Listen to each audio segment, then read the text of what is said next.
भर की अपडेट आपके साथ आज साझा करेंगे और जो बड़ी घटनाएं सरकार में चल रही हैं उनकी बात करेंगे। मुख्यमंत्री सुखविंदर सिंह सुक्खू दिल्ली गए हुए हैं, पूरी कैबिनेट दिल्ली में है और जो प्रदेश अध्यक्ष और बाकी लोग भी, क्योंकि आज राहुल गांधी की अध्यक्षता में एक बैठक हुई है जो चुनाव की स्ट्रेटेजी को लेकर आगामी लोकसभा चुनाव की रणनीति कांग्रेस बना रही है।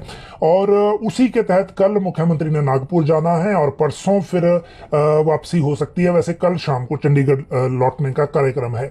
लेकिन इन सारी चीजों के बीच में आज उन बड़ी चीजों खबरों की बात करेंगे जिनकी कल के बुलेटिन में भी क्वेरीज थी। अब आज देखिए जो हमारे पास अभी जो ये जिसको कहते हैं कि नियुक्तियां बाकी होनी है, जहां रिजल्ट डिक्लेयर हो गया है, आप बिजली बोर्ड के इलेक्ट्रिशियन की बात करें या फिर आयुर्वेदिक मेडिकल ऑफिसर्स की बात करें, उनको लेकर नई नियुक्ति और प्रमोशन के मामलों में एक शर्त सरकार में क्या लगी है उसकी अपडेट आपको देंगे, क्योंकि लोग जो जानकारी चाह रहे हैं वो इससे अपने आप को रिलेट कर पाएंगे कि क्या ये वजह है या कुछ और है।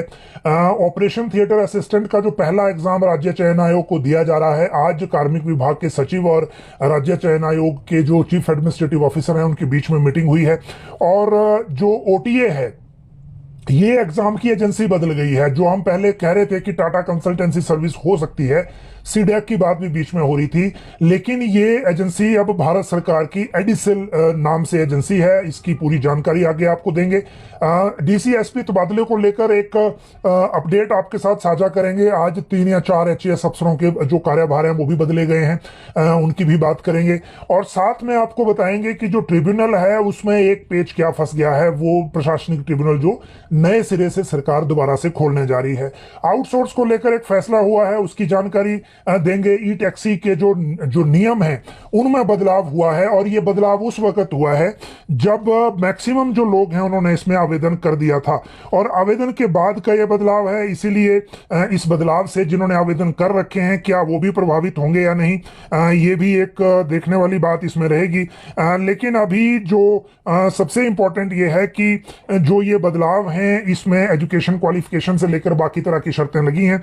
उन शर्तों की जानकारी आपको देंगे कि अगर आपने आवेदन कर दिया है ई टैक्सी के लिए, क्योंकि आवेदकों की संख्या 500 से ऊपर चली गई थी जब इन्होंने रूट्स जो अपने या फिर जो ये टैक्सी का जो सिस्टम एक तरह से एडवर्टाइज किया था।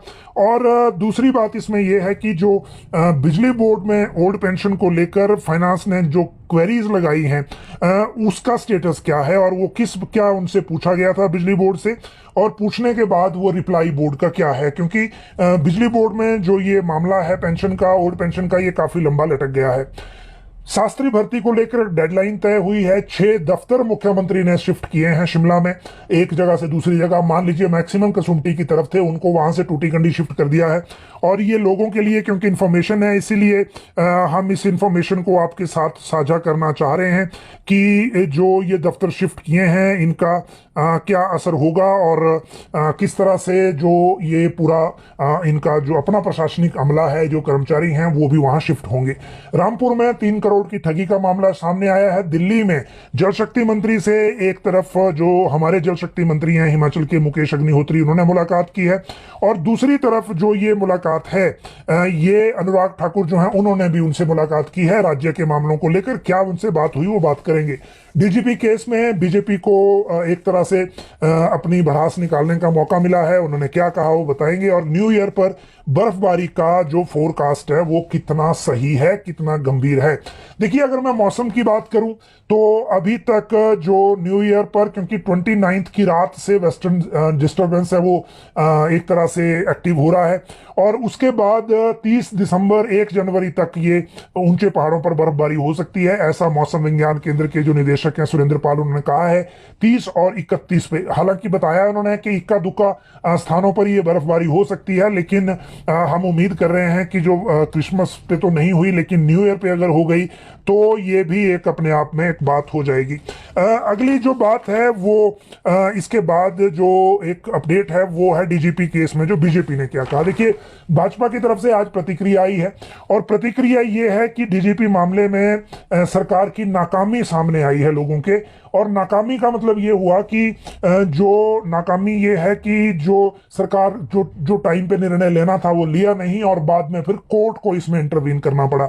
और कोर्ट की जो ये इंटरवेंशन है ये ऐसे वक्त में आई है जब सरकार ने कुछ नहीं किया, क्योंकि कोर्ट ने खुद कहा है जजमेंट में कि ब्लाइंड आई रखी सरकार ने सेक्रेटरी होम में, तो ये ऐसा करना पड़ा। अगर बीजेपी ने भी ये कहा कि अगर समय पे उचित कदम उठा लेती तो ये नौबत नहीं आनी थी, और वैसे भी इस पूरे मामले में सरकार का रुख क्या रहा है ये उनको सोचना चाहिए, ऐसा कहा जो बीजेपी है उन्होंने। अगली अगर बात करें तो रामपुर में एक घपला हुआ है, और फाइनेंस कंपनी है, एक फाइनेंस कंपनी के नाम पे खुली थी और स्थानीय लोगों के 3 करोड़ लेकर फरार हो गई है। ऐसा बार बार चीजें आती रहती है। ये रामपुर के डकोलड़ में हुआ है और यहाँ इनका कार्यालय था। 4 से 5 साल से लोगों ने यहाँ निवेश किया हुआ था, लेकिन जब लौटाने की बारी आई तो उससे पहले ही ये गायब हो गए। और अब जो लोग हैं वो अब जाके शिकायत अपनी कर रहे हैं, और जो कंपनी में जिन लोगों ने 5 से 7 लाख रुपए की राशि इन्वेस्ट की थी उनके पैसे अब इसमें डूबते हुए दिखाई दे रहे हैं। हालांकि इस तरह के इंसिडेंट बार बार सामने आने के बावजूद लोग भी नहीं मानते, और बार बार अवेयर करने के बावजूद लोग इन ठगों के झांसे में आते हैं, और जब ठगी हो जाती है तो उसके बाद कुछ भी करना मुश्किल है। अगली बात करें कि जो शेखावत से मुलाकात हुई है, देखिए दिल्ली में इस मीटिंग के लिए हमारे कैबिनेट मंत्री गए हुए हैं, तो सबसे पहले वहां पे जो मुलाकात थी, जो राज्य के जल शक्ति मंत्री हैं मुकेश अग्निहोत्री, इन्होंने केंद्रीय जल शक्ति मंत्री से मुलाकात की है गजेंद्र सिंह शेखावत से, और इन्होंने कहा है कि रेणुका हाइड्रो प्रोजेक्ट के लिए 400 करोड़ मंजूर करें, और 222 करोड़ की किस्त जो है पीएम कृषि सिंचाई योजना में 14 योजनाओं के रुके हुए 141 करोड़ जो हैं वो जारी किए जाए। जल जीवन मिशन में भी उन्होंने 700 करोड़ की राशि जारी करने की मांग की है, ताकि जो आगे जो काम कंप्लीट होने हैं उनको कंप्लीट किया जा सके। और दूसरी तरफ अनुराग ठाकुर मिले हैं, और इन्होंने कहा कि सिंचाई परियोजनाएं हिमाचल को मोदी जी ने दी है 145 करोड़ की, और उन्होंने 141.76 करोड़ और 221.78 लाख करोड़ की स्वीकृति के लिए आभार जताया है। केंद्र सरकार ने 14 सिंचाई योजनाओं और राष्ट्रीय हाइड्रोलॉजी प्रोजेक्ट के लिए ये पैसे दिए हैं, तो ये जो डिमांड है वो उनकी तरफ से वहां की गई है। ये अलग अलग, दोनों अलग अलग मिले थे, इसीलिए ये अलग अलग मुलाकात में ये चीजें सामने आई हैं। दोनों ने हिमाचल के मसले उनके सामने लाए हैं। चिंतपूर्णी में देखिए हड़ताल हो गई है, वहां पे जो व्यापार मंडल है वो विरोध कर रहा है, और विरोध कर रहा है चिंतपूर्णी में बन रहे रोपवे का। आपको पता है विधानसभा सत्र के दौरान एक एमओयू किया था मुख्यमंत्री के सामने, ये टूरिज्म ने क्या, जो एयरपोर्ट इसके लिए रोपवे के लिए जो कॉरपोरेशन यहाँ बनी है उन्होंने, और उसका ये विरोध कर रहे हैं। और रोपवे बनने से बाजार वालों का, व्यापार मंडल का ये है कि अगर सारे टूरिस्ट जो हैं वो श्रद्धालु रोपवे से जाएंगे तो फिर बाजार का क्या होगा, या फिर व्यापार मंडल का क्या होगा, दुकानें बंद हो जाएंगी। इस कंसर्न से इन्होंने बाजार बंद रखे और नारेबाजी की है। ज्ञापन दिया गया है डीसी के माध्यम से, उसके बाद जो भी उसमें आगे चीजें होंगी वो हम उसकी अपडेट आपको फिर बाद में अलग से देंगे। लेकिन अभी ये है कि ये जो इनका प्रदर्शन है वो प्रदर्शन रोपवे के खिलाफ है, रोपवे बनाने के खिलाफ है। अगली बात करें तो वो एक्समैन लेक्चरर की बात मैं कर लूं, क्योंकि जो एक्स सर्विसमैन हैं वो लेक्चरर की अपॉइंटमेंट उनकी लेक्चरर स्कूल न्यू में हो गई है। आज हायर एजुकेशन डायरेक्टरेट से 13 लोगों की पोस्टिंग हुई है, और ये एक्समैन सेल जो हमीरपुर का है वहां से इनकी रिकमेंडेशन आई थी, और इस रिकमेंडेशन के अनुसार ये इंग्लिश और हिंदी सब्जेक्ट में है, और शर्त यह है कि इनको 6ठी से 10वीं तक की कक्षाएं भी साथ में पढ़ानी होंगी अगर सरकार को, डिपार्टमेंट को, स्कूल को जरूरत होती है। लेकिन ये अपॉइंटमेंट हो गई। जो टीजीटी में इंतजार कर रहे हैं उनके लिए अभी जब कंसोलिडेटेड लिस्ट बन जाएगी तो हाई कोर्ट से पहले परमिशन लेनी पड़ेगी, उससे फिर टीजीटी में अपॉइंटमेंट होगी। शास्त्री में भी डेडलाइन हो गई है। कल हमने आपको बताया था कि शास्त्री भर्ती को लेकर सरकार ने परमिशन दे दी है, और इस परमिशन के बाद फिर ये सारी चीजें आगे होनी है।